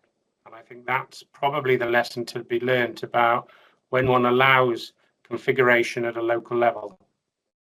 I'm all for innovation at a local level where the cost and both financially and the impact on the wider system is understood when the programme fails. There have been a number of national programmes. It's lovely to see Michelle Sell there in the corner of my eye. She has, I'll hazard a guess, at 20 years of experience, ranging back to the LIMS Information Management Programme 1, the previous PACS programme. She's now on LIMS 2 and PAX 2. Similar problems. Acknowledging she was a child themselves. prodigy. Similar problems present themselves again and again. The organizational memory, the expertise of this organization, we are the key to unlocking how to deliver efficient national programs. We need strong and robust governance and direction to allow those things to happen in the most timely and cost-efficient way to deliver safer patient care everywhere. I won't go into any more detail. I think that's really helpful, Rydian. I think there's 2 points that I take away from that. One is when you have two configurations where there are so many differences and thousands of pieces of data within those systems, actually testing becomes, you can't test every conceivable complication. So you're already facing a unsolvable equation, if you like. And I think that the other point I take from that, as I was listening to you, is if you can get to a single standard that, configuration that is being used by everyone, that allows actually governance probably to be devolved more across the system than the current situation, because actually you have less risk through that consistency. I don't know whether you'd agree with that. Yeah, I do agree with that. The reason I raised my hand is I just want to come back and make a comment about the workforce involvement. So there's an element of change management. I think we should congratulate the DHCW workforce for the robust manner in which they dealt with all the problems that came up. We often find that in a program such as this, that the health board resource is not really available until push comes to shove, and oh my goodness, it really is going to happen. And that's because health board resources are, particularly in digital, are thin and widely stretched. And the planning process that goes into this is often disrupted by crisis management and different priorities. The reports that I've had back, and Chris might want to come in here, is that the teams, both at a local level and within the organisation, worked harmoniously, and the extra effort was put in to deliver the resolution of the data migration. Chris? Hello, hi. I assume you meant me, Rydian, as opposed to Chris. Yeah, I meant operations, Chris. Yeah, so Chris Collis, hi, Chief Product and Technology Officer here at DHCW. Just to sort of reinforce what Rydian's saying, really, that it was a mammoth amount of effort, and it really was, all hands to the pump through that process. Lots of late nights, weekends, and otherwise. You could argue that that's a sign that it shouldn't be required to do that, to do this kind of work. But the fact that it was required and everyone stepped up and made it happen, and despite all of the challenges, it went as smoothly as it did. I think that's just a real testament to everyone involved, and share my praise for them, both in DHCW and the health boards in their involvement. So yeah, totally agree with that sentiment.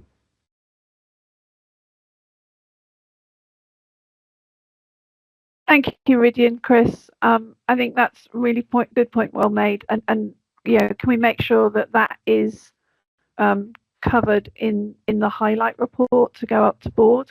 To thank everyone for the commitment to deliver the project, but also recognising that the effort was was brought by the health board, and it unfortunately it goes back to lessons learned across the system. We do have digital professions in the health boards stretched very thinly with a lot of competing priorities, and that's incredibly understandable. And it also brings risk to the delivery of many of our programs. And actually capturing the benefits that were envisioned when capital was allocated to those programs to deliver an outcome. So, it's something we have to live with and work with the system. So, a really good piece for this subcommittee to hear, I think. So, thank you for that discussion. Is there anything else that we would like to cover in the WIAG report? In which case, I'm going to thank Laura and soon to be Jamie for that, and accept the report for assurance. Thank you very much. Chris, if I could turn to you to ask you to present the Technical Design Authority assurance report, please. Thank you, Chair. And I was going to ask, actually, because one of the main things that I wanted to get across from this report is some of the work we've been doing to, and it kind of links in with the conversation earlier with Rachel about publishing things and working in the open. Am I able to share my screen during this session? I think it would help bring some of this to life. That would be fantastic. Thank you. Okay, great. I will do that. If you just give me 1 second, because there's a couple of things I wanted to pull out from the update. One is a new process we've introduced. Another one is progress we've made on principles, the architectural principles, and the other one is this, what I've been saying about operating in the open, publishing more information, and making it available publicly, much aligned with what we're doing here in this board. And so you'll see in the report itself, there's a number of links out, there's footnotes added that take you to various web pages. And this is a public-facing website that we've started to, it's kind of a pilot really, we started to build out so that we can share the work we're doing within the Technical Design Authority, not just within DHCW and NHS Wales, but openly. So maybe our colleagues in NHS England or elsewhere would also be able to access and use this information. And so as I talk through the report, I'll share that relevant section on this website here. So the first point I wanted to cover is the principles. So we have published the principles, architectural principles that were worked through in the DHCW Technical Design Authority through a number of working groups. And over a number of months, they've been built up, and you can actually now navigate on this public website, and you will see the architectural principles that we've approved by the TDA, and you can get more information about each of those principles as you scroll through the system here. So it's completely open. So, we're trying to share good practice. We welcome input, comments, and feedback from anyone on these, for example. And so the key ones from the report that I wanted to mention is we've updated these top-level architectural principles. This is what we call our level 1.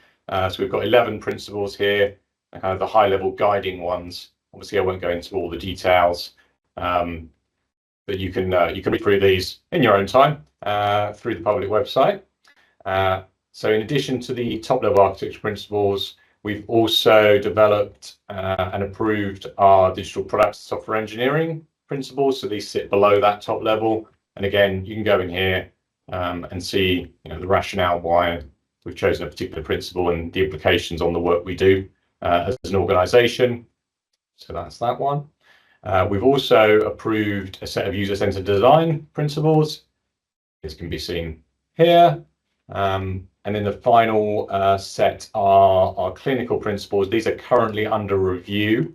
So just a warning here, currently under review, should be approved at the next TDA, which is on the 5th of September, I believe. But again, it's all here. So, we welcome input on those. So that was the main update around the principles. And I will just say we've also, as part of the National Target Architecture project, we formed an architectural community across the health boards and DHCW and Pwyllgor and WAST. And they have also been reviewing the principles that we've published here, and we're gathering feedback from the wider architecture community. Because I suppose our hope here is that if we could align across the system on these principles, that would be ideal. I mean, there may be some slight variations proposed, but if we can come to a consensus on a national level, that would be ideal from my perspective. So that's the intention. I know those discussions are actually happening this morning. There was a community of practice session bringing together those architects hosted by DHCW. So just want to highlight that. The other thing I want to call out is in terms of this working in the open, we've also started publishing the meeting, just the highlights really from the meetings of the TDA. There's a little bit of detail here, just shows links to some of the things that are going on and the actions we've got out. So again, just that operating in the open, anyone can come and have a look at what's going on at the DHW Technical Design Authority. And on that basis, one of the main updates from the report is the decision process. So this is a new process that we've approved fairly recently, so the 13th of June. And this is something called our architectural decision record process. So I think we may have mentioned this at the previous board, that we've introduced something called ADRs, which are lightweight decision records. So if we've got a challenge or a problem or a technical constraint that we want to work with, we will ask our teams to come up with the decision record. And we've got a process that we've now introduced around that. And it's explained in the document, in the paper, but at a high level, it also supports a proportionate amount of governance. So we have these 4 kind of levels for making decisions, and some of them are, project specific, so it only affects a single team or project. And so there's a lightweight sort of governance process for that, where that team can essentially make the decision and publish the outcome. And it goes all the way up to a level 4, where we're saying, I can scroll down to that, major decisions that perhaps have a national implication. And then for each of these levels, you've got a proportionate level of governance. So for those major ones, our technical design authority needs to be involved in the decision-making process and forming a group of experts to make sure the right people are involved at the right time. So there's quite a lot of detail in here, there's flowcharts and various other information, again, all published publicly, so anyone can see what our process is.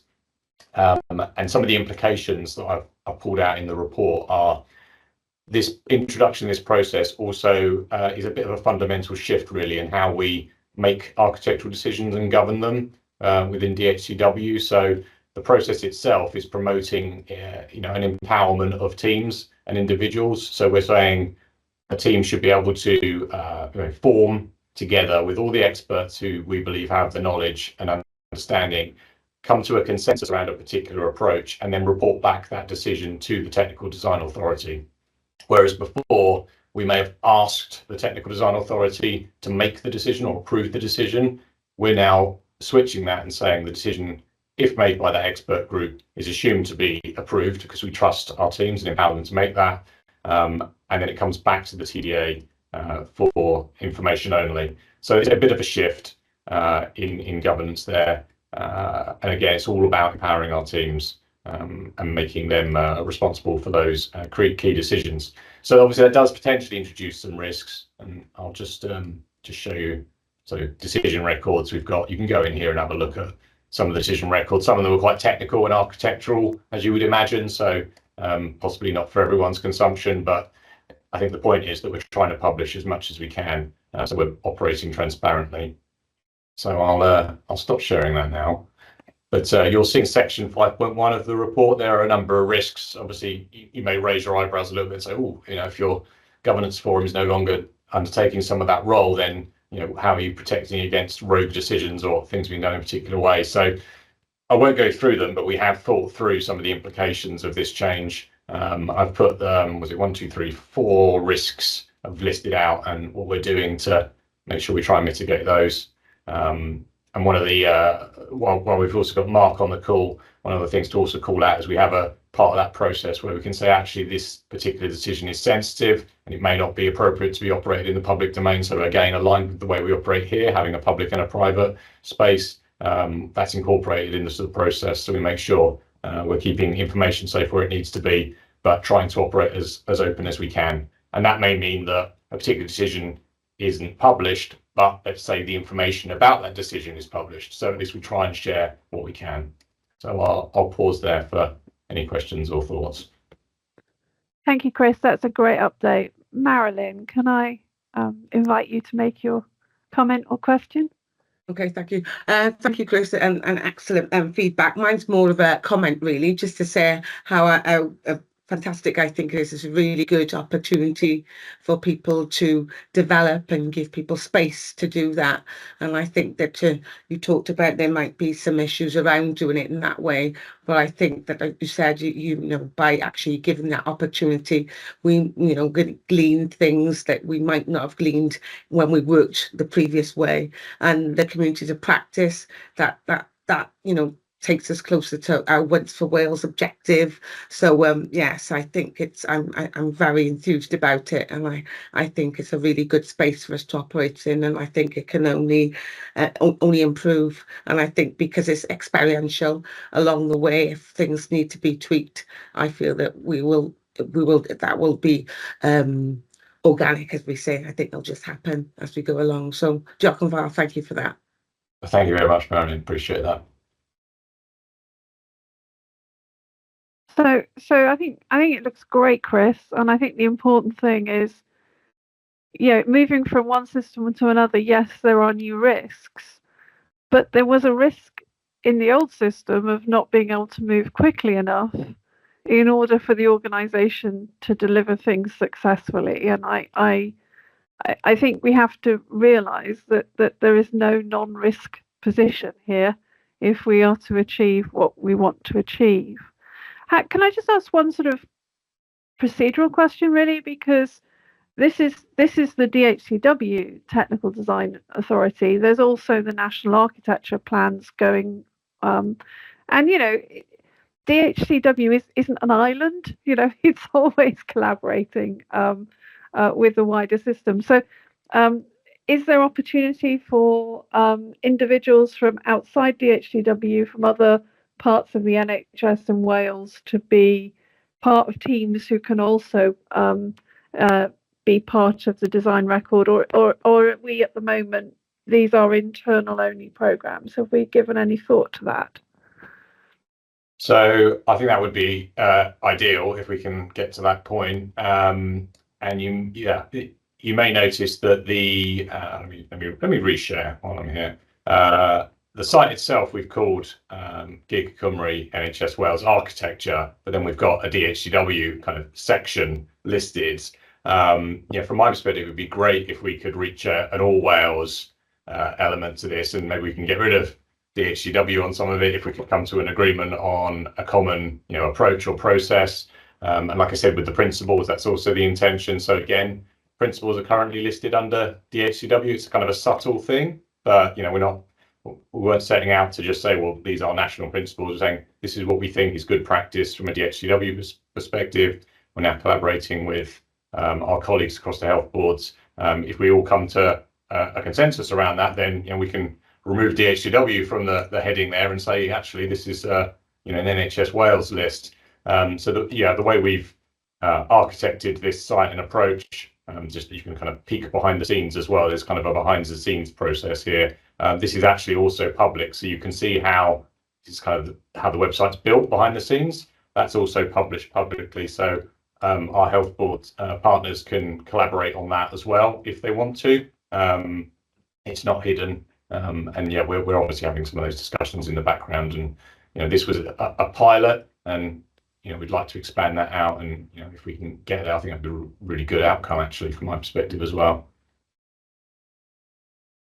So I think that's great, Chris. And if I could, you know, ask maybe a future meeting that you just, you know, have some way of assuring us that these new risks are being monitored, measured, whatever, in the report. I think that'd be very useful. But I think it's a great piece of work. So with that, I'm going to accept that report for assurance. Thank you very much, Chris, and ask Rydian to give us a verbal update on the digital and information standards piece. Thank you, Rydian. Thanks. We touched upon this last time, and our discussion revolved around the fact that data standards are issued through various processes, Welsh Health Circular being one, I quoted one earlier, and that the DSCN, so data standard change notices are issued, and there are information standards SNOMED, for example. There are messaging standards, for example, FHIR. And how could we assure ourselves that the things that we build, the product or approach, is adhering to the latest technical, approved, agreed technical and information standards? So the problem is that we have a legacy of systems that have been iterated over time. It's a bit like an architectural dig, isn't it? You go down a layer and you find the previous generation have done something that you didn't know they'd done, but then you try and work out why they've done it, and then you realize that if you change it, it has ramifications to the foundations on which you are building. And when we are not in a position through the functions from 2021 and the statutory way that we've been set up to regulate the standards of those services that are out of our control. So that is the wicked problem. The standards team under Rachel and Tracy Francis are very good at highlighting what the current standard is, and we need to mark our own homework before perhaps we look outside of the organisation. The current design methodology employed across the organisation is slightly different. There's some excellent work in primary care and mental health on re-platforming of Choose Pharmacy that we've recently seen. We've also noted the excellent vaccine interface for patients. We've got the Welsh Nursing Care Record as a more modern product. And then on the other end of the spectrum, we've got the legacy of PAS and RAPA, Welsh Patient Referral Service, WAP, WCP. We've got the ETR program that is developing. And so we've got this myriad of different products to different standards. It's going to require an owner. Chris and I have been having some conversations about where does it sit and what value does the effort add. Now, when we look at our IMTP and the prioritize things and how we get told what to do, now this is not on the list. We have to be assured at a board level that the products that we build are robust, standards-based, that the information that is collated through them can be stored and shared and learned from. So I hate this saying, but going forward, right, the future, right, is that we build to the standard as defined through the governance of some of which I've highlighted. The question then is, do we wait to the point that we're refreshing the functionality of the legacy software to then implement the new standards, or do we work back actively to update those that are in production? I'm unclear as to what we should do, Rowan. Those conversations are still ongoing. So that would be my verbal update. Well, can I say firstly thank you, because I knew I was being slightly mischievous in asking the question. But I think if we don't at least sometimes challenge ourselves to think about these really difficult questions, you know, they literally don't get thought about. And I don't have an answer either, Rydian. It's one I'd like us to you know, have in our minds, because there's so much excitement about AI, right? And there's no appreciation that or there is appreciation. The same excitement isn't had about the quality of the underlying data, in particular, to operate AI on. And if you don't understand sort of what data can be exposed safely to AI, such that you can expect the output that you want from applying AI to data, then actually you can have some very unintended consequences. And so I'm going to thank you for the verbal update, Rydian, and maybe it's something that we can maintain a conversation on, because I think we're clear that within the organisation, when it was set up, there was it was very possible to expose a sort of technical debt that was in the organisation that we've moved to close. There was clarity around, as you said, standards like SNOMED or ICD-10 or FHIR or those international standards. But the sort of quality control and adherence to the data standards is a much more difficult piece to get our arms around. But it's again, we've just talked about Bridgend. It's always the thing that has to get confronted at some point with many of these big programs of change that we're managing, and it's almost a hidden mountain. So, I think I'm going to bring Chris Collis in, right, because you're right to highlight the excitement about AI, but it's based on data. The vast majority of our data is on paper. That isn't on paper isn't coded in a way that it's validated and therefore robust enough to use. And Chris had the there's opportunity. no chat GPT that runs on paper, I can tell you, Richard. Chris had the opportunity to see how my normal working day in the NHS is, and you might like him. Well, I'm going to invite him to make a comment about what he thought of my user experience. Chris. Yes, it was a very insightful and eye-opening day, Rydian. Thank you. The user experience was highly fragmented from my perspective, involving dipping in and out of both digital and paper-based systems. Some very, let's say, mature systems have been around for a significant period of time, and I suspect don't conform to many, if any, of the standards that we would like. And then a lot of workflow that needed to be manually managed from Rydian's perspective, including literally printing letters and making sure they go to the right places to trigger the follow-up action that could get lost in various places in the system. Information that just wasn't available, paper or otherwise, because it had come from, say, another region. That's obviously a challenge. All these things have the potential to directly impact on patient care and outcomes. And actually, one of the things I reflected on from spending the day in the hospital was it just really drove home the reminder that's maybe sometimes forgotten, perhaps when you're in an office working on digital systems, that there's real people at the end of the day that are, that's what it's all about. And not just the clinicians, the patients especially, who are potentially impacted by some of the challenges that Rydian and others would be experiencing because of the way we've got systems set up, the paper in the process, and some of the complexities that involves.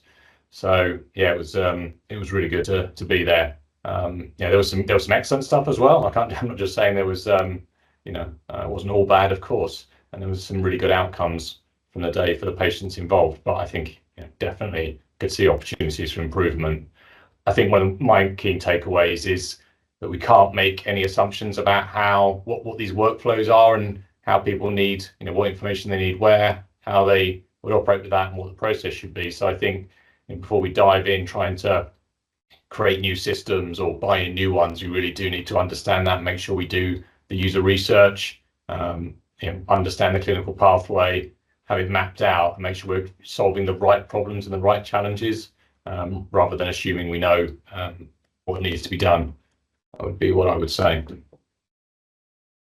I think, and Chris, I'm going to commend you for spending some time with Rydian at the pointy end of why we get up and come to. I know I have an outstanding invitation to accept, so Rydian, I acknowledge that. And I think that the care pathway has to be the guiding light. It's literally where the patient and the system come together to deliver healthcare, and sometimes the process doesn't really reflect the patient's needs, and we've got lots of examples of that, and the clinical needs as well.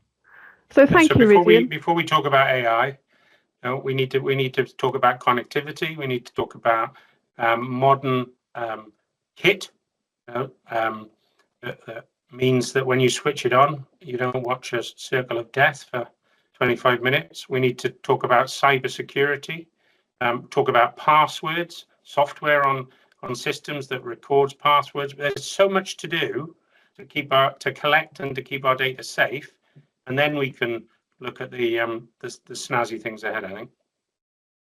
Yeah, and I say this as an AI founder. It's not a magic wand, right? The benefit is only as good as the foundations that it's built on. So, it wasn't a mischievous question in the sense of I was just being awkward.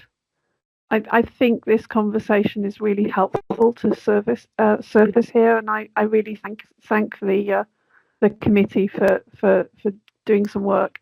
Ridian, perhaps when we set the agenda for the next digital governance and safety meeting, we could just return to this topic and think about how we could have that conversation that's helpful to thinking about the future, and if it's appropriate at all to have it here. But I want to express my thanks for the update. Okay, thank you. And we can have that discussion at an agenda setting with Krista. Yeah. Thank you. Okay, so part 5, moving to closing matters. Chair's highlight report to the board. I've called a few things out as we've gone through the meeting. I think all of the reports presented today, there were no issues for escalation. So there I think are relatively few matters to highlight, other than the documents provided and the conversations were all very helpful. Anything that we think should be highlighted, Chris? Anything that is on your mental map? Yeah, I just think Chris Collis's update and the working in the open is one that's probably worth explicitly flagging, and the slightly changing governance approach, the empowerment, the risks being taken to enable that empowerment, probably, Rowan. Yeah, and if I may be so bold, may also be worth having as a listen and learn at a future board, because I do think it's significant. Okay, any other urgent business? No, all good. So, in which case, I'm going to close the meeting, confirming that the date of the next meeting is Thursday, the 20th of November. And there's a 10-minute comfort break before we reconvene at, well, let's make it past anyway. It's a 9-minute comfort break. We'll reconvene for the private session. Thank you, everyone.